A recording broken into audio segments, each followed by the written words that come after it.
Welcome, Magic fans, to Game Day Live. I'm your host, Dan Savage, and we're here promoting tonight's game between your Orlando Magic and the Denver Nuggets. Now, one thing we know about this matchup is it's tough to win in the Mile High City. Teams have struggled there throughout NBA history, and this season is no different. So, this is an interactive show.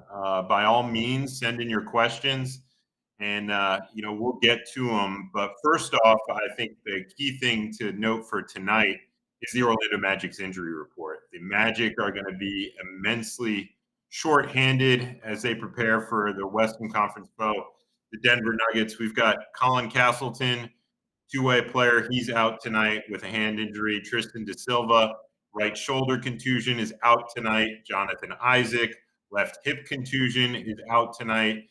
Jalen Suggs, left hip contusion, out tonight, and both Franz and Mo Wagner remain out. So a lengthy injury report for the Orlando Magic, and they'll go up against a Nuggets team that, outside of Christian Brown and Aaron Gordon, is relatively healthy tonight, considering that both Peyton Watson, Tim Hardaway Jr. are questionable for the matchup. So the Orlando Magic are going to have their hands full, and that starts with Nikola Jokic and Jamal Murray. Those two guys are the head of the snake for Denver offensively. And so it's going to be a matter of how can the Magic generate points to combat that. One of the guys we just saw on screen, Desmond Bane, is going to be one of the guys that'll be tasked with picking up the offensive load. And we've seen a lot out of Desmond over the course of the last 7 games. He's had 3 37-point performances over that span, and he's been, deadly from all kinds of ranges. So the 6'6" guard has really, stepped up his play for the Orlando Magic, as we see from the free throw line. And what's impressed me most about Desmond is that he's not only doing it from beyond the arc. We know that he could do that. But when teams decide to top lock him, when they run him off the line, when they make their defensive game plan centered around taking away the 3 ball for Desmond Bane, he's still found ways to be effective offensively. And that came in his first 37-point game of the season, where without a single 3-pointer managed to put up 37 points. So he's one of the guys tonight that you'll have to have an eye on, and that we'll be tasked with picking up the load up offensively with Suggs, Wagner, etc. out. Will Dawson, good afternoon, Mr. Savage. Yeah, good evening, Will. Good to see some of the Courtside Countdown fans carry over to tonight's matchup. The skating witness, Kendra is cool. I want to see her shoot the ball from half court. You're not the only one that wants to see Kendra shoot. There's a few players on the Magic, Wendell Carter Jr. included, that have tried to get her, in various challenges to hit a 3 or something like that. But half-court shot, witness, it could be one of those. Rafa says, Jet, Jason, Noah will turn it up tonight. That is a great point. The Magic will have to rely on those young guys tonight. I expect all of them to get minutes at various points, and that could be big for those young guys. In addition to Paolo Banchero, he'll be looking at those young guys. He's not afraid to share the basketball. And this is the type of opportunity that can earn trust from Magic head coach Jamal Mosley and really, give these guys a spot in the rotation going forward. So big opportunity for those guys tonight. When somebody goes out, it's a chance for someone else. And I expect it to be a chance for Jet, Noah and Jace tonight to really step up their games and find a way into the rotation. Kendra doesn't want to break those fancy nails. One thing, don't forget about Kendra. She is a collegiate athlete, playing track and field at North Carolina. So she is more than willing to, get after it if she has to. Well, who's starting tonight? That's a good question. The Magic have yet to announce their starting lineup. I will say, in my humble opinion, 4 guys that I see definitely cracking the rotation tonight are going to be Desmond Bane, Anthony Black, Paolo Banchero, Wendell Carter. It's a matter of who that 5th spot goes to. And so, if Tristan Da Silva were healthy, I'd lean on him. Now it's going to be a matter, is it going to be, a veteran guy like Tyus Jones who's going to get it, or are they going to go with a guy like Jace Richardson? So that'll be one of the good things to monitor tonight. Expect that announcement officially at 8:30 p.m. Eastern time. Jace has been super impactful in those break the glass moments you talk about on the broadcast. Hopefully the same tonight. That's an excellent point. He has been excellent so far, and I think his opportunities are only going to continue to grow as the season goes along. And tonight will be another one of those opportunities for the rookie to prove that he belongs in the rotation full time, and I expect him to make the most of it. One thing I really like about Jace is that he never tries to force anything, plays within the system, yet still finds a way to make an instant impact on both ends of the floor. Go ahead, call him Run J and J. We had Run TMC. I like that. Uh, Play the song tonight. Yes, that would be one heck of a song if you were able to go into Denver, a team that's only lost 6 times all season, and get a win this shorthanded. That would absolutely be worthy of playing the song. Riley, how long until Jalen Suggs returns? You know, Jalen, unlike Franz and Mo Wagner, Jalen traveled with this team on this road trip.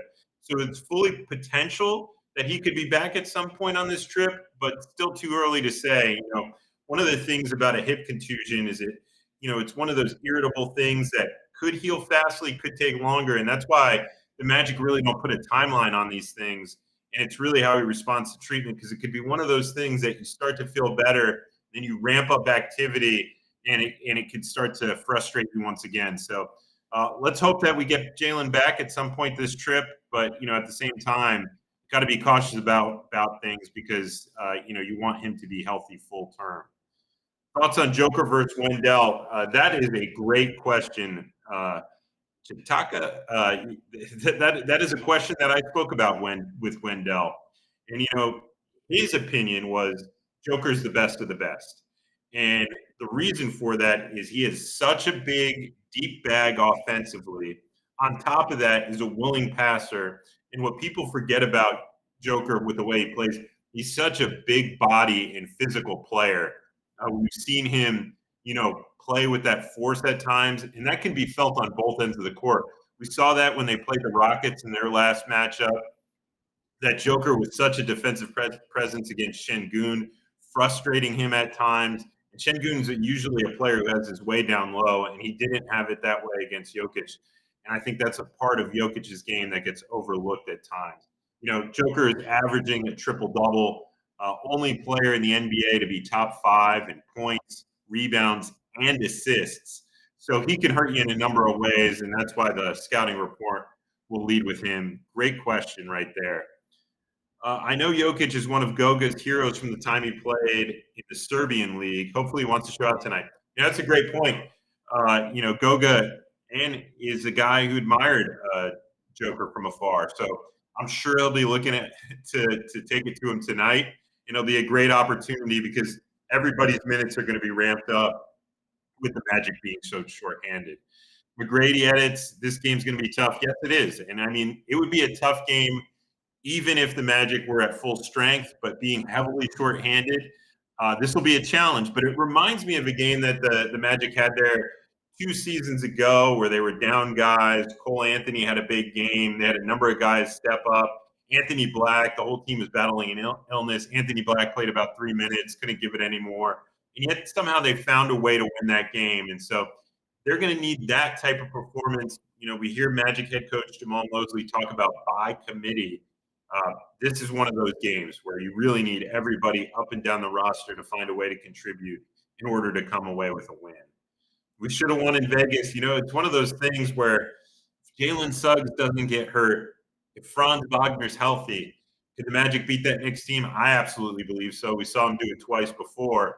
And if they do, I like their opportunity against the Spurs to come away with the title. So, yes, it's one of those things that big what if, and hopefully they build on that. I think where they leave coming out of the NBA Cup is they have the confidence that when fully healthy, they could beat anyone. And that's the confidence guys like Paolo and Desmond Bane, who've been on camera, give them. Nuggets have the most efficient offense in the NBA. Yep. The Nuggets rank, Rafa, that's a great point. They rank number 1 in a lot of categories. And for those who aren't familiar with the Nuggets as much, don't catch the West Coast games. They're atop the association in points per game, dropping 125.6 per outing, which is just absolutely ridiculous. They have the top offensive rating, And they have the best field goal percentage, shooting over 51.6% from the field. They also rank second from three, so they're not a team that you could just say, well, block off the paint. You have to take away the three-point line from them as well because they shoot over from 40% as a team from there.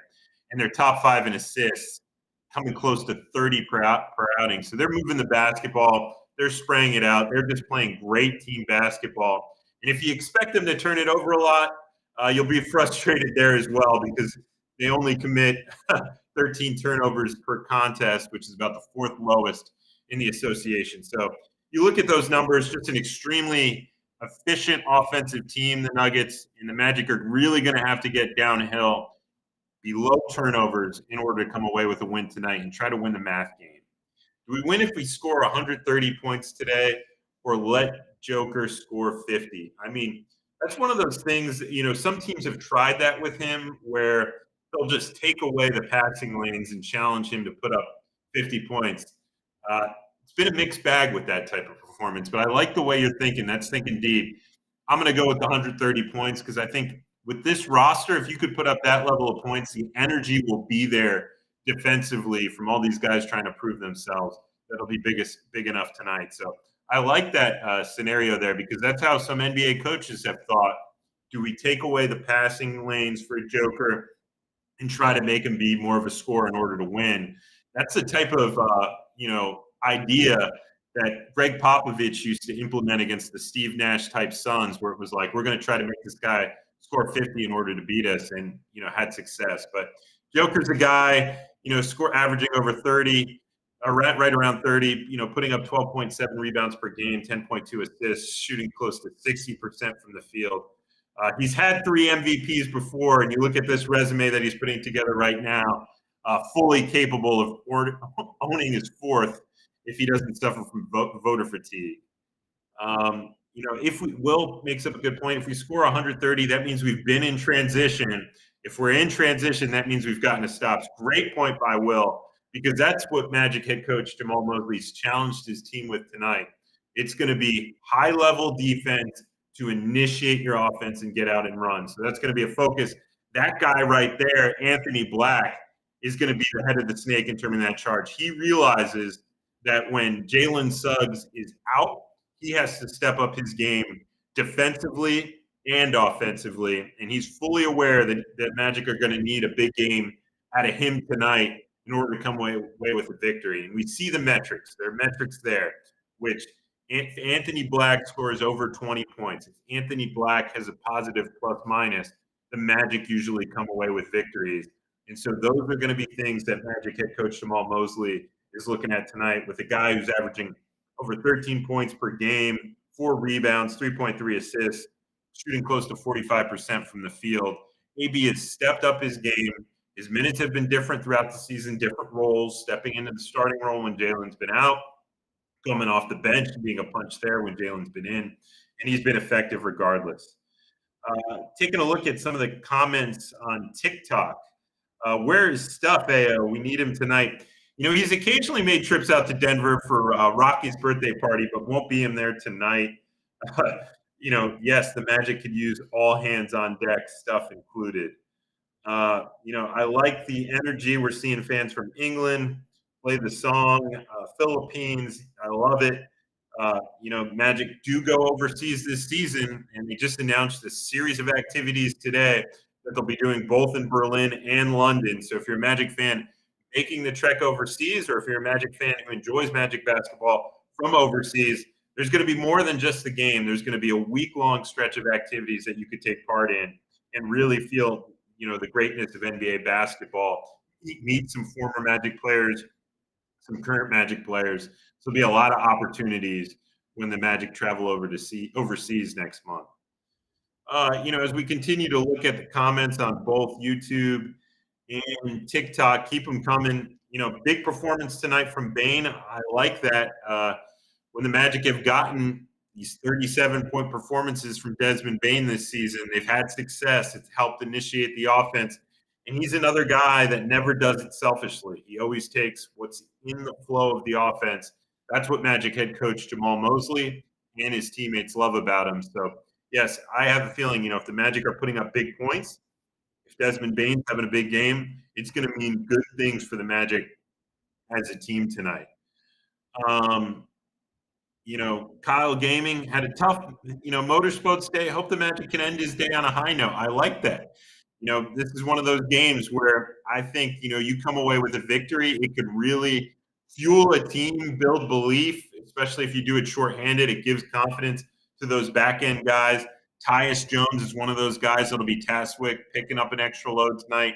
We've seen him as a veteran, know how to pace a team, really know how to initiate an offense without turning the ball over. And that's going to be key against a Nuggets team that'll make you pay for your mistakes. You can't lose the math game, the turnover battle to them tonight. Glad we got Bane and Jones. Great point, Riley. Those were two big offseason additions from, Magic President Basketball Operations, Jeff Weltman, and GM Anthony Parker. And what you really like about those guys is, one, they give you things on the court. We know that. We knew that when you signed those guys, what they could do. We've been over that. You've seen that on the court. What I think has been even more special is what they've given you off the court. And the Magic are going to need that type of veteran leadership being shorthanded with this upcoming schedule, because we're going to see the team go up against Utah on December 20th at 9:30 p.m. They're going to keep us up late all road trip as they go stop in Golden State, and then a back-to-back against Portland, one of the more tenacious defensive teams. And funny enough, the Magic see them twice on a back-to-back this season, this time on a road to back-to-back. Prior was a home. So, the Magic are always going to be tested against this tough, pesky Blazers team, and they're going to need all the guys up and down the roster to step up in that regard. Feel like with all these guys out, P5 will use the opportunity to take the spotlight back a little bit too. Absolutely. I think with Paolo, he's starting to get back into the flow. And if you've paid close attention to Paolo's career, he's been at his best when he's in a flow and rhythm. And we saw last season when he came back from the oblique injury, it really took him as the team got close up to the playoffs to really get back into form. And I have a feeling, these groin injuries could be a little bit tricky. He's pushing to come back. As he gets back into his conditioning level, it'll start to turn. And I think we saw that a little bit in the second half of that Knicks game in the NBA Cup, where he had 17 points in the second half. So I'm expecting a big game from P5 as well. So in order to see all the action tonight, whether it be Tyus Jones, Anthony Black, Paolo Banchero, guys we've all seen on screen tonight, you're going to want to tune into FanDuel Sports Network. That coverage is going to begin exactly here at 8:30 with the game tipping off at 9 p.m. Eastern time. You're going to have Dante Marchitelli on the call alongside Jeff Turner and the great Kendra Douglas, my usual co-host for Courtside Countdown, presented by Hard Rock Bet. Make sure you tune into all that action, and we'll see you again here on Saturday as the Magic prepare for another West Coast game against the Utah Jazz. Thank you for tuning in, and we'll see you next time.